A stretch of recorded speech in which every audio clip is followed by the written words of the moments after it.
شب برات میں جتنا ممکن ہو سکے آپ حضرات جو ہے قضا نمازوں کا اہتمام کریں۔ دیکھیں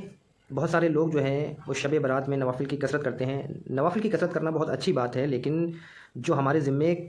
قضا نمازیں باقی ہیں ان قضا نمازوں کو جب تک ہم ادا نہیں کرتے تو علماء فرماتے ہیں کہ نوافل جو ہیں وہ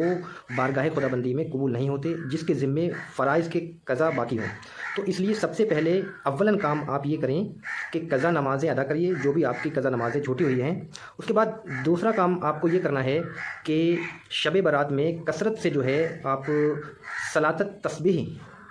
ادا کیجئے۔ صلاۃ التسبیح اگر ایک مرتبہ بھی ادا کر لیں بہتر ہے، لیکن روزانہ کا بھی اگر معمول بنا لیں گے تو یہ بھی بہت اچھی بات ہے۔ صلاۃ التسبیح کی ایک اپنی ہی فضیلت ہے، جیسا کہ حدیث مبارکہ میں ہے، رسول اللہ صلی اللہ تعالی علیہ وسلم نے ارشاد فرمایا کہ اگر تو یہ نماز پڑھے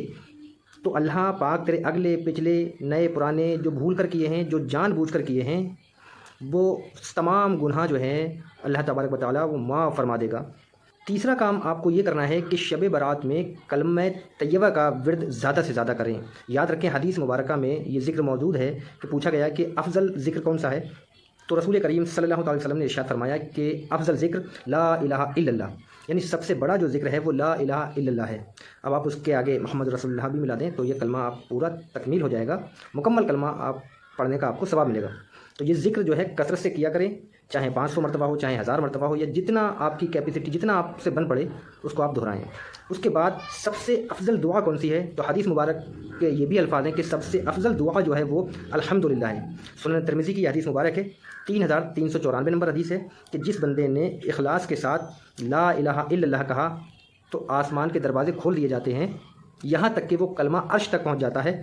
جبکہ کبیرہ گناہوں سے وہ بچتا رہے۔ نمبر 4، اس بابرکت رات میں آپ سبحان اللہ اور الحمدللہ، بالکل سمپل سے اور سادہ سے دو یہ لفظ ہیں سبحان اللہ اور الحمدللہ، زبان پر بہت ہی آسان ہیں، لیکن اگر میزان پہ اگر اس کی بات کی جائے تو یہ بہت زیادہ بھاری ہیں۔ نمبر 5، اس رات میں جناب احمد مصطفیٰ محمد رسول اللہ صلی اللہ تعالی علیہ وسلم کی ذات پر انبار پر بے شمار درود پاک کے نذرانے آپ جو ہے پیش کر سکتے ہیں، یعنی کثرت سے درود و سلام کا نذرانہ آپ پیش کریں۔ ممکن ہو سکے تو آپ اس رات میں 1000 دفعہ جو ہے آپ درود و سلام کا نذرانہ پیش کریں، یا اگر کوئی اس سے زائد بھی اگر کوئی پیش کرنا چاہے تو وہ بھی جو ہے پڑھ سکتا ہے، اس لیے کہ رسول کریم صلی اللہ تعالی علیہ وسلم نے ارشاد فرمایا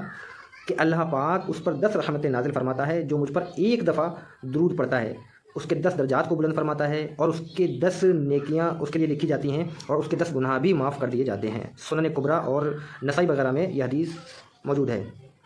نمبر 6 پر ہے شب برات میں استغفار، یعنی کثرت سے اللہ کی بارگاہ میں توبہ کرنا، اور توبہ صرف زبان سے نہ ہو بلکہ دل سے ہو۔ اسی لیے قرآن حکیم میں فرمایا گیا نا کہ توبۃ النصوحہ، یعنی ایسی توبہ جو نصیحت ہو جائے آگے کے لیے، ایسی توبہ جو بعد میں پھر آپ کو پھر توبہ کرنے کی ضرورت ہی نہ پڑے، مطلب اس توبہ کو آخری توبہ سمجھ کر آپ اس کو کریں، تو اس کے بعد انشاءاللہ کہ میں کبھی گناہ نہیں کروں گا، اور اللہ تبارک و تعالیٰ کی بارگاہ میں استقامت کے لیے دعا کریں۔ کیونکہ روایت میں آتا ہے کہ رسول کریم صلی اللہ تعالی علیہ وسلم نے ارشاد فرمایا کہ جب نصف شعبان کی رات آتی ہے، شب برات آ جائے، تو اس کی رات میں قیام کرو۔ قیام سے مراد کہ نوافل کی کثرت کرو، اور اس کے دن میں روزہ رکھو، یعنی جو رات گزرنے کے بعد جو دن آئے اس میں جو ہے روزہ رکھو۔ اللہ پاک غروب آفتاب سے آسمان دنیا پر خاص تجلی فرماتا ہے کہ خود اللہ پاک ارشاد فرماتا ہے کہ ہے کوئی مغفرت چاہنے والا کہ میں اس کی مغفرت فرماؤں، ہے کوئی رزق کا طلب کرنے والا میں اسے رزق عطا فرماؤں،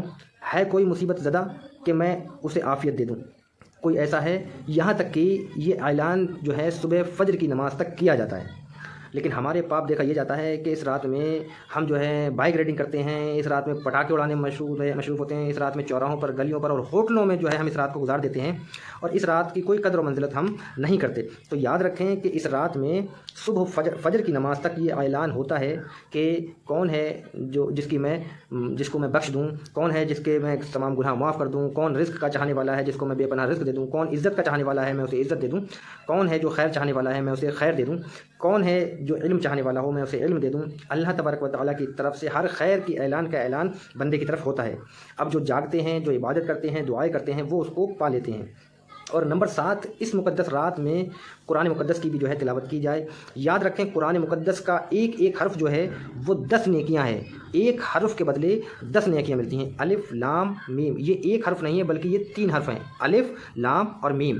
اور ہر لفظ پر 10 نیکیاں ملتی ہیں۔ تو اس رات میں آپ خصوصی طور پر جو ہے قرآن مقدس پڑھنے کا آپ اہتمام کریں، چاہے سورہ یاسین شریف ہو، چاہے سورہ بقرہ ہو، یا دیگر کوئی جو بھی صورتیں آپ کو آتی ہوں وہ صورتیں جو ہے آپ پڑھ لیں۔ انشاءاللہ تبارک و تعالیٰ قرآن مقدس ایک ایسی کتاب ہے جس کو دیکھنا ثواب، جس کو چھونا ثواب، جس کو پڑھنا ثواب، جس کو سننا ثواب، بلکہ ہر چیز کے لیے جو ہے ثواب اور عبادت ہے۔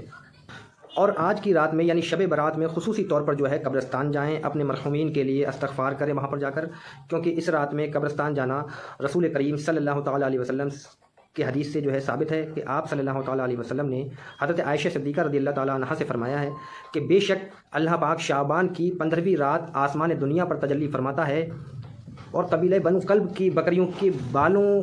سے بھی زیادہ لوگوں کی بخشش فرما دیتا ہے۔ سبحان اللہ۔ سنن ترمذی حدیث نمبر 739، رسول کریم صلی اللہ تعالیٰ علیہ وسلم نے فرمایا کہ میں نے تم لوگوں کو قبروں کی زیارت سے منع کیا تھا، اب میں تمہیں اجازت دیتا ہوں کہ ان کی زیارت کرو۔ صحیح مسلم حدیث نمبر 104۔ اور نیز آپ صلی اللہ تعالیٰ علیہ وسلم نے ارشاد فرماتے ہیں کہ سن لو قبروں کی زیارت کرو، وہ تمہیں دنیا سے بے رغبت کریں گی اور آخرت کی یاد دلائیں گی۔ سنن ابن ماجہ حدیث نمبر 1573 اور مستدرک للحاکم میں 1425 نمبر یہ حدیث موجود ہے۔ تو دوستو ان 8 چیزوں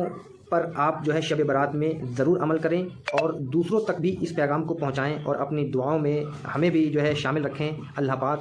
تمام امت مسلمہ کی مغفرت فرمائے، خصوصی طور پر مسلمانوں کے لیے ضرور آپ دعا کریں۔ اللہ تعالیٰ کہنے سننے سے زیادہ ہمیں عمل کرنے کی توفیق فرمائے۔ السلام علیکم ورحمۃ اللہ وبرکاتہ۔